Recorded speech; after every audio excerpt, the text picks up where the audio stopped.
Hello guys and welcome back to Listen the Great.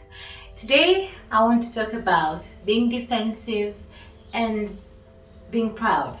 So another time I was talking to a friend of mine and she told me, I'm very proud. And then I looked back at the year that I've had and I thought about all the things I had been through, and I discovered that the whole year there was one thing that life was actually working towards was shedding the pride off my system. So I told her, oh yeah, you can say you're proud. She said, I'm a proud woman. And I thought to myself, and I was like, I'm not a proud woman. Like, I used to be a very proud woman. But these days, I know that pride doesn't really take us anywhere. Doesn't mean that I'll let people trouble all over, tremble over my life and all that. But it means I will let things slide. So when I'm thinking about pride and defensiveness and feeling like instead of letting the world sort its issues, we should fight for the world. We should fight for our place in the world. I've just thought about the things that have been happening over the past few days. One, the Sonko leaks. The former governor of Nairobi has decided that he is going to be a self-appointed judiciary sanitizer. Now, to sanitize streets anymore from infidelity and all that zile za kina Pluto. Now we are sanitizing the judiciary. And there was a KTN interview where he was interviewed and he said that since he became a governor, he's found the use of having video evidence to defend himself from people who he feels are trying to get him involved into things that might be corruption based. So that's when he started making the videos, and he will keep unleashing the videos just to show that some particular people should actually be dealt with by the law in a more strict way. That also brought me to the tea master. The tea master, he's Edgar, and we love all the information that he always brings to the light. And the thing is, I just thought about him and I was like, okay, the tea master, it's nice you bring all this tea, but what will happen to the day that when the world has tea on the tea master? I don't know what will happen on that particular day.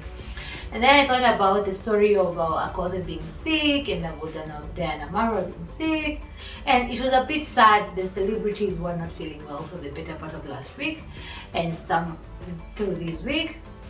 But at the same time, it was the story by the team master about kabiwajesus, and he was saying that the video clips and photos that he had with his daughter, who he sired with his cousin, were not actually, they did not receive the consent of the mother before they were unleashed on kabiwajesus, like the Jesus TV show, YouTube channel. So at the end of the day, I was like, we are so defensive. We feel like we owe ourselves so much. We feel like we're supposed to fight for so much, and to me it just brings me back to a humbling point, and I'm like, I also feel like I should tell the world so much. When I think about my life, I think I can write 3 books, not one book would not be enough, 3 books. But at the end of the day, it would be a bit sad because most of the things would be like what people have done to me that I didn't think were nice, what I've also done. Okay, of course, with self-preservation, I'll be more of what happened to me and not mainly considering like what was my role in the things that actually happened to me. So I'm wondering, do people find it fair that there are these Sonkoleaks? Do you find it fair that kabiwajesus is trying to use the daughter he'd been denying for a long time? Now he's trying to use her by having him the videos for views. And do you find it fair that all these people, I feel like Sonko is a great leader. I will give to him that he's a great leader. He has a very interesting mind and I like the way he does things. But I think instead of him spending so much time on the Sonko leaks, I think there could have been a better approach to handling corruption, to handling the judiciary. I think there could be a better approach, because if you look at this particular video that he let out with Nkada, they're having a private conversation. They're talking as friends. And I feel like it's an invasion of privacy. Because how do I ever trust you as my friend and you're recording me and I'm thinking that I'm trusting you with information, I'm just talking to you as a friend, and then later I find that you're unleashing all these to the world. And he even says in the KTN interview, like in particular, this particular case that has just happened a few days ago, he has like 149 video clips that he can actually defend himself with this and the other. And he said they go back as far as January, and it's a bit sad. I'm like, oh my gosh, there's so much that's happening to the 40 million plus Kenyans. And I think we are having more than, like, I have 2-3 jobs and I'm still not making ends meet as a youth. I feel like I can do so much more, and I'm feeling like our leaders, isn't there a way that you could be using these video leaks to help us more?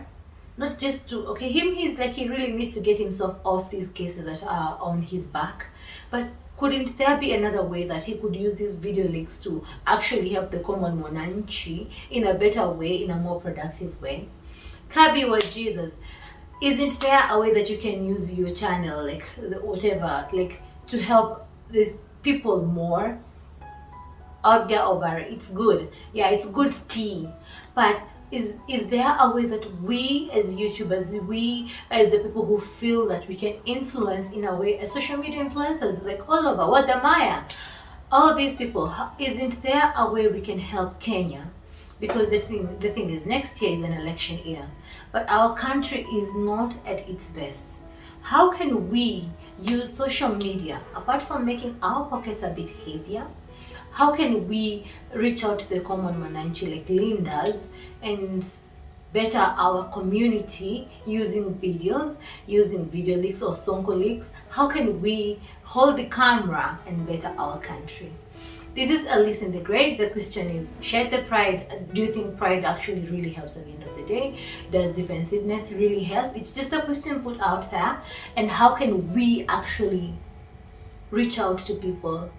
That person who's surviving on a 1 meal a day, that woman who's had to leave her children in the house, akachukua ile wheelbarrow ya Ruto, and now she's selling sugar cane, and it's not easy. It's not easy out there. I see people at my parlor, and I see different people hustling and hawking different kind of things, and I worry, like, how can we who feel and who know that we have these power positions, who feel like we can actually better the society, how can we come together and actually better our society?